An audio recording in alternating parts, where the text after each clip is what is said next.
Hello guys, welcome back to the channel. तो आज हम बात करने वाले हैं मैथ क्लास 10th की 45 day static challenge to score 80 out of 80। जैसे 45 डेज़ में आप अपने पूरे क्लास 10th मैथ को कैसे कंप्लीट कर सकते हैं और 80 में 80 स्कोर कैसे कर सकते हो। अभी तक आपने स्टार्ट नहीं किया है तो कैसे आप अप्रोच करोगे अब से फिर से।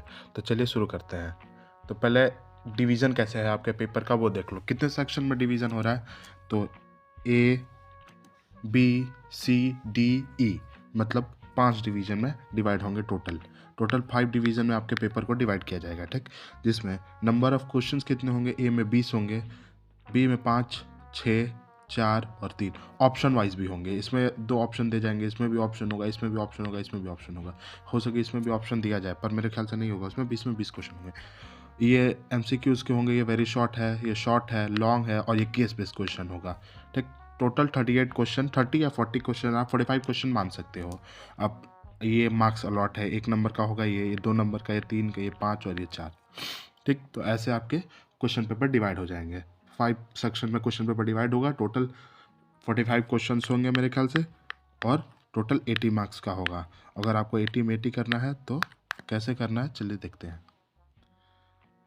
नंबर ऑफ यूनिट है आपके, देख लो कितने यूनिट में, 8 यूनिट है, 7 यूनिट है। Number system, algebra, coordinate geometry, trigonometry, mensuration, statics and probability. और कितने कितने मार्क्स के हर चैप्टर से आ रहे हैं। तो नंबर सिस्टम से 6 नंबर के आएंगे, उसके बाद अलजेब्रा से 20 नंबर का, coordinate geometry 6 number, geometry 15 number, trigonometry 12 number, mensuration 10 number, statics and probability 11 number और टोटल 80 नंबर का। और जो 20 नंबर आपके होंगे वो 20 नंबर का प्रैक्टिकल होगा। 80 नंबर का रिटन, 20 नंबर का प्रैक्टिकल। अब यहाँ से कैसे आप अपने मार्क्स को कैसे डिवाइड कर सकते हो, कैसे कितना हर चैप्टर पे टाइम दे सकते हो। रियल नंबर पे मेरे ख्याल से 2 दिन के अंदर पूरा रियल नंबर आप कंप्लीट कर सकते हो, 2 दिन के अंदर ही। तो अब कैसे कैसे मार्क्स हो सकते हैं अलॉट, देख लो। रियल नंबर 6 मार्क्स का आएगा टोटल 6 मार्क्स का रियल नंबर अलॉट होगा। और कैसे कैसे डिवाइड किया जाएगा रियल नंबर को, तो देखो ये हो सकता है कि 1 नंबर का एक क्वेश्चन आ जाए, फिर 2 नंबर का एक क्वेश्चन आ जाए और एक 3 नंबर का क्वेश्चन आ जाए, ऐसे हो जाएगा, ठीक। तो कैसे होगा, तो देखो क्वेश्चन कैसे पूछे जाएंगे। 1 नंबर के क्वेश्चन कैसे होंगे, तो find HCF and LCM using prime factorization. ये मेथड से पक्का आपके 1 नंबर के क्वेश्चन आएंगे ही आएंगे। वो गारंटी है कि 1 नंबर का क्वेश्चन इससे ही पूछा जाएगा। Find HCF and LCM using prime factorization method, ये आपको पता है कि इससे पूछा जाएगा। नहीं तो relation between HCF and LCM, ठीक, ये है। उसके बाद प्रूविंग इरेशनल, ये पूछा जाएगा। इस ये 2 नंबर के सवाल पूछे जाएंगे, 2 या 3 नंबर के सवाल इससे आएंगे। और वर्ड प्रॉब्लम में पूछा जाएगा इससे, ठीक है। वर्ड प्रॉब्लम इससे आपसे पूछा जाएगा।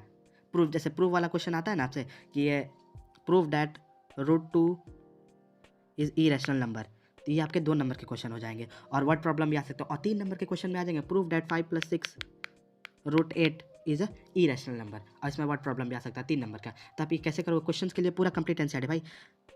मैथ के लिए आपकी एनसीईआरटी बहुत ही कंपलसरी है, पूरे एग्जाम्पल और पूरा का पूरा एक्सरसाइज, जितना एक्सरसाइज है जो डिलीटेड है उसको नहीं करना है भाई, जो आ रहा है वो करो बस। उसके बाद PYQs करिए, सैम्पल पेपर जरूर लगाना है। अगर टाइम बचता है तब जाके आप एनसीईआरटी एग्जाम्पलर पे जा सकते हैं। बाकी हाँ, मैं जरूर कहूँगा कि आप कंप्लीट एनसीईआरटी कम से कम 2-2 बार 45 डेज़ में हो सकता है, कंप्लीटली हो सकता है।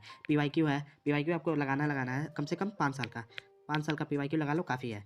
और सैम्पल पेपर कम से कम 2-2 सैम्पल पेपर, 2 से 3 सैम्पल पेपर पक्के। और उसके बाद अगर टाइम बचता है तब एनसीईआरटी एग्जाम्पलर, नहीं तो कोई ज़रूरत नहीं है। अब पॉलिनोमियल, देखो भाई पॉलिनोमियल भी बहुत अच्छा चैप्टर है, मस्त चैप्टर बोल सकते हो और ईजी चैप्टर है। इसमें ज़्यादा से ज़्यादा आप 2 दिन इसमें भी दे सकते हो, 2 दिन में ये पूरा कंप्लीट हो जाएगा।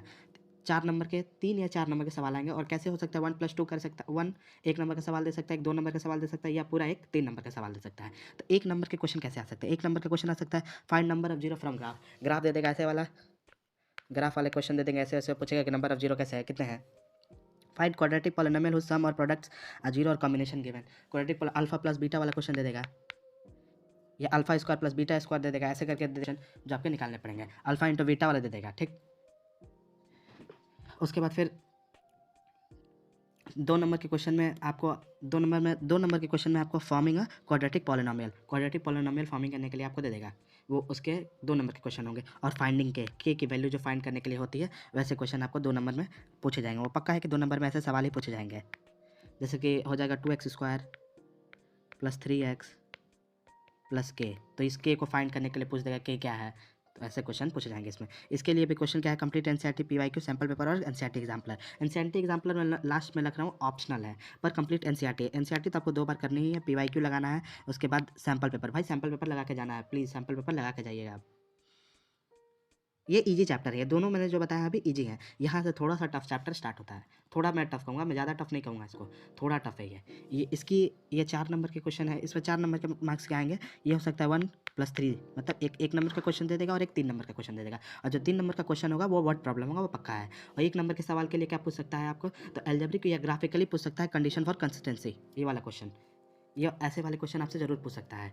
ठीक, सिंपल वाले क्वेश्चन पूछे जाएंगे, जैसे A1 B1 हाँ इक्वल है कि नहीं इक्वल है, ऐसे वाले क्वेश्चन पूछ देगा आपसे। सॉल्यूशन, मैनी सॉल्यूशन वाले क्वेश्चन, और 3 मार्क्स के क्वेश्चन में आपके वर्ड प्रॉब्लम होगा, और वर्ड प्रॉब्लम पे किस पे होगा, एज नंबर डिस्टेंस वाले पे होगा, उसी पे ज़्यादा होगा, इस पे ज़्यादा होगा। ठीक है, तो ऐसे क्वेश्चन आप तैयार कर लेना प्लीज़। एज नंबर डिस्टेंस वाले क्वेश्चन जो आपको पूछे जाएंगे वर्ड प्रॉब्लम में, 3 नंबर के सवाल ऐसे पूछे जाएंगे, और 1 नंबर के सवाल में जैसे कि A1 A2 equal to B1 by B2, ये कितने सॉल्यूशन है, 1 सॉल्यूशन 2 सॉल्यूशन मैनी सॉल्यूशन, ऐसे वाले क्वेश्चन होंगे। और इसकी तैयारी कैसे करनी है, तो कंप्लीट एनसीईआरटी तो आपको हर चैप्टर के लगाने ही है, और कम से कम 2-2 बार से ऊपर ही एनसीईआरटी का क्वेश्चन और एग्जाम्पल एक्सरसाइज और miscellaneous exercise please. PYQ sample paper और एनसीईआरटी एग्जाम्पल टाइम मिले तब। अब बारी आती है क्वाड्रेटिक इक्वेशन की। क्वाड्रेटिक इक्वेशन लंबा चैप्टर है, इंटरेस्टिंग चैप्टर है और बहुत ही मस्त चैप्टर है, मैं बोल सकता हूँ बहुत ही अच्छा चैप्टर है। इसके कितने के 6 नंबर के क्वेश्चन होंगे, और ये हो सकता है कि एक एमसीक्यू आ जाए और एक 5 नंबर का क्वेश्चन आ जाए। जो 5 नंबर का क्वेश्चन होगा मैंने पहले से रेड अलर्ट डाला, क्योंकि इससे वर्ड प्रॉब्लम आएंगे, और पक्का है कि इसी से ही वर्ड प्रॉब्लम आएगा। और कैसे आ सकते हैं वर्ड प्रॉब्लम, तो पहला 1 नंबर का सवाल कैसे पूछ देगा, based on nature of root, nature of root पूछेगा आपसे, find the nature of the root the given Q U, K की वैल्यू निकालनी है इस पर। ठीक है, तो ऐसे पूछा जाएगा इस पर, 1 नंबर का सवाल है ये। और वर्ड प्रॉब्लम में हो सकता है कि मोटर बोट की स्पीड दे दे और 1 घंटे में यहाँ जा रही है, तो बताओ इसका कितना होगा, down upstream downstream, तो find the speed of the stream, ऐसे वर्ड प्रॉब्लम होंगे। तो प्लीज़ इसके वर्ड प्रॉब्लम एनसीईआरटी के पूरे क्वेश्चन कर लेना, इसके मिसलेनियस एक्सरसाइज कर लेना, और इसके सैम्पल पेपर लगा लेना कंप्लीट एनसीईआरटी, और एनसीईआरटी एग्जाम्पल के क्वेश्चन थोड़ा इसके ट्राई कर लेना प्लीज़। और पीवाईक्यू मैं कहूँगा क्वाड्रेटिक इक्वेशन के आप लगा के जाना, क्योंकि वही रिपीट होते हैं, बस वैल्यू चेंज कर दी जाती है। अब आता है अर्थमेटिक प्रोग्रेशन। अर्थमेटिक प्रोग्रेशन थोड़ा लंबा चैप्टर है और थोड़ा लेंदी चैप्टर मैं बोल सकता हूँ, 6 नंबर का चैप्टर है ये। तो आपको ऐसे हो सकता है 1 + 1 + 4 कर सकता है, या फिर 2 + 4 दे सकता है, ऐसे क्वेश्चन आ सकते हैं। जो 1 1 प्लस के आएंगे तो वो तो भाई ये हो सकता है कि आपको दे देंगे एमसीक्यूज में, या तो कॉमन डिफरेंस फाइंड आउट करने के दे देंगे, या तो चेकआउट वेयर इज एपी और नॉट, ये अर्थमेटिक प्रोग्रेशन है या नहीं। इसमें मैंने रेड अलर्ट इसलिए डाला क्योंकि इस पर केस बेस्ड स्टडी पक्का आएगा, क्योंकि इसमें एंड टर्म निकालने के लिए आपसे क्वेश्चन पूछ देगा एंड सम ऑफ टर्म पूछेगा प्लीज़। तो इसके लिए आप जरूर से ज़रूर case based question sample paper से लगा के जाना, इसलिए मैंने यहाँ पे सैम्पल पेपर में केस बेस्ड क्वेश्चन डाला था। प्लीज़ रेड अलर्ट इसके लिए केस बेस्ड क्वेश्चन पक्का करके जाना। एक नंबर ये आसान सवाल पूछेगा, ये कॉमन डिफरेंस पूछ देगा, ये एपी है कि नहीं ये पूछेगा, ठीक, और कुछ नहीं पूछेगा। और कैसे इसको करोगे, इसको भाई इसकी एनसीईआरटी कम से कम मैं 3 बार कहूँगा, 3 बार से ऊपर कहूँगा, इसका हर क्वेश्चन आपको लगा के जाना, क्योंकि एनसीईआरटी से क्वेश्चन इसके ज़्यादा आते हैं। तो प्लीज़ पीवाईक्यू इसके लगा के जाना कम से कम 6 साल के, और केस बेस्ड क्वेश्चन इसके ज़्यादा लगाना, क्योंकि ये पूछा जाएगा। सैम्पल पेपर के जितने केस बेस्ड क्वेश्चन है आप लगा लेना प्लीज़। अब आता है कोऑर्डिनेट ज्योमेट्री, और ट्रायंगल नहीं है क्या, सॉरी ट्रायंगल छोड़ गया, तो चलो मैं कोऑर्डिनेट ज्योमेट्री बता देता हूँ, फिर ट्रायंगल लास्ट में बता दूंगा मैं। कोऑर्डिनेट ज्योमेट्री बता दें, कोऑर्डिनेट ज्योमेट्री कितने नंबर का है, 8 नंबर का है। 8 नंबर का है तो कैसे होगा, 1 + 1 + 2 + 4 हो सकता है, लंबा चैप्टर है ये और बहुत मस्त चैप्टर है। ऐसे 1 नंबर के क्वेश्चन, ज़्यादातर 1 या 2 नंबर के क्वेश्चन इस पर सेक्शन फार्मूले पे आएंगे या डिस्टेंस फार्मूला। देखो ये दोनों पे क्वेश्चन जरूर आएंगे, डिस्टेंस फार्मूला और जो आपका है सेक्शन, और इससे भी केस स्टडी क्वेश्चन आएंगे ही आएंगे, पक्का है कि कोऑर्डिनेट ज्योमेट्री से केस स्टडी क्वेश्चन आएंगे। और एक जरूर चीज़ याद रखना, सेक्शन फार्मूला और डिस्टेंस फार्मूला इस चैप्टर का अच्छे तरीके से तैयार कर लेना, और उस पर सारा क्वेश्चन भी कर लेना, क्योंकि उससे क्वेश्चन जरूर पूछे जाएंगे। 2-2 नंबर के 2 सवाल पूछ सकता है, या 1-1 नंबर के सवाल पूछ सकता है, या केस क्वेश्चन में अच्छा क्वेश्चन पूछ सकता है। वर्टेक्स दे देगा, कोऑर्डिनेट पूछ देगा, फाइंड करके 3 पॉइंट दे देगा ABC, और बोल देगा इसका वर्टेक्स निकालो, इसका कोऑर्डिनेट निकालो, ऐसे क्वेश्चन दे देगा, ठीक। तो वो जैसे पैरेललोग्राम वाला दे देगा, ऐसे वाला ABCD, तो आपको पूरा फाइंड करना पड़ेगा क्वेश्चन, तो ऐसे क्वेश्चन आ सकते हैं। रेड अलर्ट डाला है इसलिए मैंने इसको केस स्टडी के लिए, और आपको इसके लिए भी वही complete NCERT, PYQ, sample paper और केस बेस्ड क्वेश्चन इसके थोड़ा कर लेना प्लीज़। अब बारी आती है इंट्रोडक्शन टू ज्योमेट्री, ये 7 नंबर का क्वेश्चन है, 1 + 1 कर देगा इसको 2 और +3, 3 नंबर के क्वेश्चन इसमें थोड़ा, 1 नंबर के क्वेश्चन इसके आसान आएंगे। ट्रिग्नोमेट्रिक रेशियो पूछ सकता है डायरेक्ट, साइन थीटा के A/B, कॉस थीटा क्या होता है ये सब पूछ सकता है, टेबल वैल्यूज पूछ सकता है, दे देगा कॉस 60 डिग्री की वैल्यू कितनी हो सकती है, ये ज़्यादा एमसीक्यूज में पूछेगा। ट्रिग्नोमेट्रिक आइडेंटिटीज पूछ सकता है, प्रूफ रिलेटेड क्वेश्चन इससे जरूर आ सकते हैं, प्रूफ जरूर पूछ सकता है, 100% गारंटी है कि प्रूफ पूछेगा। तो आपको मैं प्रूफ के लिए एक मैं चीज़ बोलूँगा कि आप एनसीईआरटी के जितने भी प्रूफ हैं इस चैप्टर के वो पूरा करके जाएंगे आप, एनसीईआरटी में पूरा अच्छे तरीके से प्रूफ करके जाएंगे, क्योंकि प्रूफ पूछेगा इस चैप्टर से। और इस चैप्टर में मैंने केस बेस्ड डाला है, क्योंकि केस बेस्ड क्वेश्चन पूछ सकता है, ये 5 नंबर के क्वेश्चन इससे आ सकते हैं। पर ये चैप्टर आसान है, ईजी है, कर लोगे आप।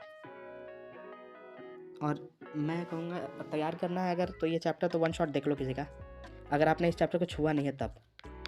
नहीं तो आप अगर खुद से भी चाहोगे तो ये चैप्टर हो सकता है, अगर बोलोगे तो मैं भी बना दूंगा वीडियो। अब आता है इंटरेस्टिंग चैप्टर, सबसे मस्त चैप्टर, मेरा पसंदीदा चैप्टर, जो है सम एप्लीकेशन ऑफ ट्रिग्नोमेट्री, जो 6 नंबर का है। और ये 4 या 5 नंबर का एक सवाल इससे आएगा, और 2 नंबर के कोई सवाल पूछ सकता है। तो पहला आता है एंगल ऑफ एलिवेशन या एंगल ऑफ डेरिवेशन, 2 पूछ सकता है। एंगल ऑफ एलिवेशन बोल देगा कि बताओ इसका क्या है। देखे ऐसे केस स्टडी क्वेश्चन पूछेगा 5 नंबर या 4 नंबर में, इसीलिए मैंने बोला 4 या 5 नंबर के क्वेश्चन इससे जरूर आएंगे ही आएंगे। फिगर प्रॉब्लम बहुत इंपॉर्टेंट है, फिगर वाला प्रॉब्लम क्वेश्चन जरूर इसमें डालेगा। अगर केस बेस्ड क्वेश्चन आया तब तो आपके लिए ईजी होगा, फिगर बना के देगा, आपको फाइंड आउट कर लोगे। पर हाँ, अगर केस बेस्ड क्वेश्चन नहीं आया और बोल दिया कि सपोज ये 6 मीटर हाइट और ये यहाँ खड़ा है, ये आदमी इतने डिग्री पे खड़ा है, तो बताओ इसका फिगर ऑफ एलिवेशन क्या होगा, एंगल ऑफ एलिवेशन क्या होगा, तब आपके लिए बहुत दिक्कत होगी। तो इसके लिए आप इसका केस बेस्ड कर लोगे, इसका सैम्पल पेपर कर लोगे, एनसीईआरटी इसका करके जाना। एनसीईआरटी बहुत इंपॉर्टेंट है इसका, क्योंकि एनसीईआरटी के क्वेश्चन इसके हर बार रिपीट होते हैं, और पीवाईक्यू करके जाना है इसका। ये चैप्टर आपके लिए बहुत इंपॉर्टेंट है और बहुत इजी चैप्टर है ये, मैं कहूँगा बहुत इजी। अगर आप 11th में लोगे मैथ लोगे तो ये चैप्टर आपको बहुत हेल्प करेगा। अब आता है सर्कल। सर्कल तो बहुत इंटरेस्टिंग चैप्टर है, इंटरेस्टिंग चैप्टर है। इससे 3 नंबर के सवाल पूछे जा सकते हैं, जो है प्रूफ वाले क्वेश्चन, पैरेललोग्राम वाले। हाँ, प्रूफ में ये क्वेश्चन पक्का आएगा। Proof data parallelogram circumstances circle is a rhombus, ये क्वेश्चन आपके प्री बोर्ड क्वेश्चन में भी पूछा जाता है, प्री बोर्ड में भी आता है और बोर्ड में भी ये पक्का ही आएगा। और ये भी हो सकता है कि एमसीक्यूज में भी 1-2 नंबर के क्वेश्चन इसमें डाल दिए जाएँ, ठीक है। 2 टेंजेंट वाले क्वेश्चन भी जरूर पूछा जाएगा, टीपी और टीक्यू दे देगा, ड्रॉ कर देगा angle P T Q equal to 2 angle, ऐसे करके दे देगा प्रूफ डेट करने के लिए। तो इसके लिए कंप्लीट एनसीईआरटी इसका करके जाना आप, इसकी एनसीईआरटी आप प्लीज़ करके जाना, और एनसीईआरटी एग्जाम्पलर इसका एनसीईआरटी एग्जाम्पलर करके जाना, क्योंकि एनसीईआरटी एग्जाम्पलर के क्वेश्चन इससे रिपीट होते हैं। तो इसका एनसीईआरटी एग्जाम्पलर करके जाना, केस बेसिस का करके जाना। अब आता है एरिया रिलेटेड टू सर्कल, इसके सिंपल क्वेश्चन आएंगे, बहुत ही ज़्यादा सिंपल क्वेश्चन आएंगे इस चैप्टर से। 4 नंबर का चैप्टर है, कोई ज़्यादा बड़ा नहीं है। इसका simple area and parameter of circle पूछ सकता है ये क्वेश्चन, ठीक है। QS related to area and parameter of circle, if ऐसे पूछ सकता है कि parameter and the area of the circle are numerically equal, then the radius of the circle is कितना हो सकता है, ऐसे क्वेश्चन पूछ सकता है, ठीक है। तो ये ईजी है। उसके बाद एरिया ऑफ सेक्टर और सेगमेंट, ये पूछ सकता है, ये वाले सवाल जरूर पूछ सकता है, ठीक है। तो इसके लिए आप कंप्लीट एनसीईआरटी कर लो, पीवाईक्यू कर लो, सैम्पल पेपर कर लो, और केस बेस्ड क्वेश्चन कर लो। केस बेस्ड क्वेश्चन मैं हर चैप्टर में इसलिए बोल रहा हूँ क्योंकि पूछ सकते हैं, क्योंकि केस बेस्ड क्वेश्चन आएंगे, आपको भी पता है कुछ, वो बहुत इंपॉर्टेंट है केस बेस्ड क्वेश्चन।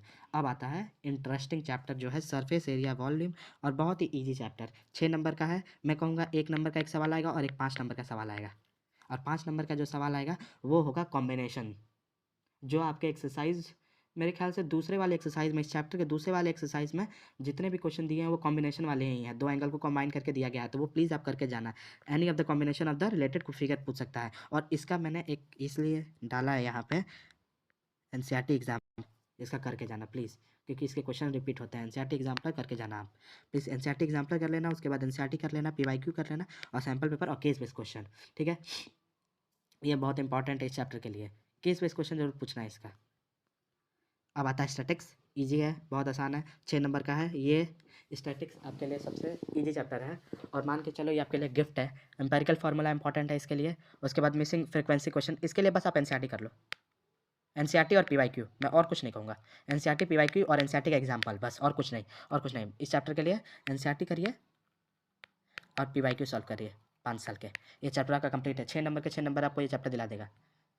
अब प्रोबेबिलिटी के लिए भी वही है, प्रोबेबिलिटी के लिए मैं सबसे ज़्यादा किस चीज़ पे ध्यान दूंगा, तो वो है ये कार्ड वाले प्रॉब्लम, कॉइन वाले प्रॉब्लम, और रोल डाइस क्वेश्चन, और इसके केस बेस्ड क्वेश्चन जरूर बनेंगे, 100% क्वेश्चन बनेंगे इसके केस वाले। और जानते हो किस पे बनेंगे? कार्ड वाले पे। 52 कार्ड है, इतने क्वीन है, इतने किंग है, तो फेस कार्ड कितने होंगे, ये कार्ड कितने होंगे, व्हाइट कार्ड, ब्लैक कार्ड, ये वाले क्वेश्चन ज़्यादा बनेंगे। और जो डाइस वाले क्वेश्चन है वो आपके पूछे जाएंगे 2 नंबर के सवाल में, पक्का मैं बोल रहा हूँ, 100% है, आएगा ही आएगा, इसके केस बेस्ड क्वेश्चन आएंगे। अब मैं आता हूँ एक और इम्पॉर्टेंट चीज़ पे, जो है आपका एक चैप्टर है, वो है ट्रायंगल। ट्रायंगल मैं मिस कर दिया था, तो ट्रायंगल को मैं बता देता हूँ कि ट्रायंगल आप कैसे करोगे। देखो भाई, ट्रायंगल कितने नंबर का चैप्टर है? ट्रायंगल टोटल 8 नंबर का चैप्टर है, 8 नंबर के क्वेश्चन है, उसके प्रूफ आएंगे। और उसके प्रूफ किस पे आएंगे? तो उसके सबसे ज़्यादा प्रूफ आएंगे स्टेट प्रूफ, 5 नंबर में सवाल आएगा इसका डायरेक्ट प्रूफ वाला, basic BPT, basic proportionality theorem, state and proof direct पूछा जाएगा, ठीक है, और कुछ नहीं है इसमें, वही आएगा। प्रूफ इस पे सबसे ज़्यादा आएंगे और कुछ नहीं। बीपीटी प्रूफ करने के लिए आएगा ही आएगा इस चैप्टर से, आप लिख के ले लो। अब ये कुछ इंपॉर्टेंट टिप्स हैं जिसको आप करके जाइए, अच्छे मार्क्स आपके आएंगे। जो सबसे पहला है फार्मूला शीट। आप हर एक चैप्टर का फार्मूला शीट बनाइए, उसको अच्छे से रिवाइज कीजिए एनसीईआरटी की बुक से। फार्मूला शीट कहीं से भी या कहीं से प्रिंट आउट निकलवा सकते हैं तो निकलवा लीजिए, अच्छा है वो। उसके बाद फोकस ऑन एनसीईआरटी, और कोई बुक मैं नहीं कहूँगा, पहले आप फोकस ऑन एनसीईआरटी। दूसरी सॉल्व पीवाईक्यू, पीवाईक्यू बहुत ज़्यादा है। Start with the easy chapter, कभी भी हार्ड चैप्टर से स्टार्ट नहीं करना है, ईजी चैप्टर स्टार्ट करना है। और ऐसा, चलिए थैंक यू और best of luck for your exam. ऐसे पढ़ेंगे तो 45 डेज़ के अंदर आपका पूरा चैप्टर कंप्लीट हो जाएगा, आपका एग्ज़ाम अच्छा जाएगा। प्लीज़ हार्ड नहीं, टेंशन नहीं, स्ट्रेस नहीं, बिल्कुल नॉर्मल होकर पढ़ाई करनी है, हो जाएगा, कंप्लीट हो जाएगा 45 डेज़ के अंदर। तो चलिए ऐसे ही, thank you so much for coming on my channel. Video को लाइक कर दीजिएगा, चैनल को सब्सक्राइब कर दीजिएगा, और किस टॉपिक पे अब किस चैप्टर के लिए चाहिए आप प्लीज़ बोलिएगा, मैं प्लीज़ वीडियो बनाऊँगा। Thank you so much.